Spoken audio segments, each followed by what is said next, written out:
তথ্য সম্প্রচার উপদেষ্টা মোহাম্মদ মাহফুজ আলম এবং স্থানীয় সরকার, পল্লী উন্নয়ন, সমবায় মন্ত্রণালয় এবং যুব ক্রীড়া মন্ত্রণালয়ের উপদেষ্টা আসিফ মাহমুদ সজীব ভুঁইয়া আজ বিকেল 5টা নাগাদ প্রধান উপদেষ্টা প্রফেসর মোহাম্মদ ইউনূসের কাছে তাদের পদত্যাগপত্র জমা দিয়েছেন।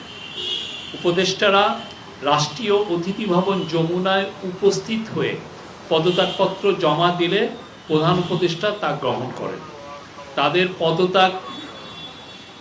তাদের পদত্যাগ নির্বাচন কমিশন তফসিল ঘোষণার সাথে সাথে কার্যকর হবে। আবারও আমি বলি, তাদের এই যে পদত্যাগপত্র নির্বাচন কমিশন তফসিল ঘোষণার সাথে সাথে, যে ফেব্রুয়ারিতে যে নির্বাচন হচ্ছে সেই নির্বাচনের তফসিল ঘোষণার সাথে সাথে কার্যকর হবে। আপনারা হয়তো জেনেছেন যে এটা কালকেই সম্ভবত তফসিল ঘোষণা হচ্ছে।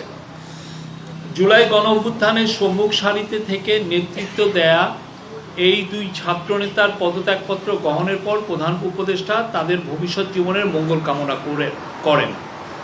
তিনি বলেন, আমি কোট অভ্যুত্থানের নেতৃত্ব দিয়ে তোমরা যেভাবে জাতিকে ফ্যাসিবাদী শাসন থেকে মুক্তির পথে অবদান রেখেছ তা জাতি মনে রাখবে। আমি বিশ্বাস করি ভবিষ্যতেও গণতান্ত্রিক উত্তরণ ও বিকাশে তোমরা একইভাবে সক্রিয় ভূমিকা রাখবে। প্রধান উপদেষ্টা আরও বলেন, আজ একটি ঐতিহাসিক দিন।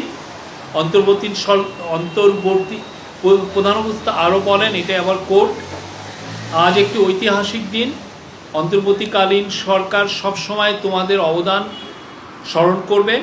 আমি তোমাদের সুন্দর ও শুভ ভবিষ্যৎ কামনা করি। এত অল্প সময়ে তোমরা জাতিকে যা দিয়েছ তা জাতি কখনো ভুলবে না।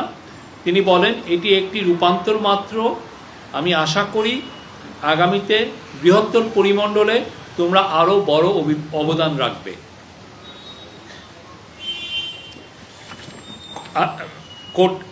আবার নিজেদের কর্মের মাধ্যমে দেশের মঙ্গলে নিয়োজিত থাকার আহ্বান জানিয়ে দুই ছাত্রনেতার উদ্দেশ্যে প্রধান উপদেষ্টা আরও বলেন, সরকারে থেকে যে অভিজ্ঞতা তোমরা অর্জন করেছ তা ভবিষ্যৎ জীবনে অবশ্যই কাজে লাগাতে হবে।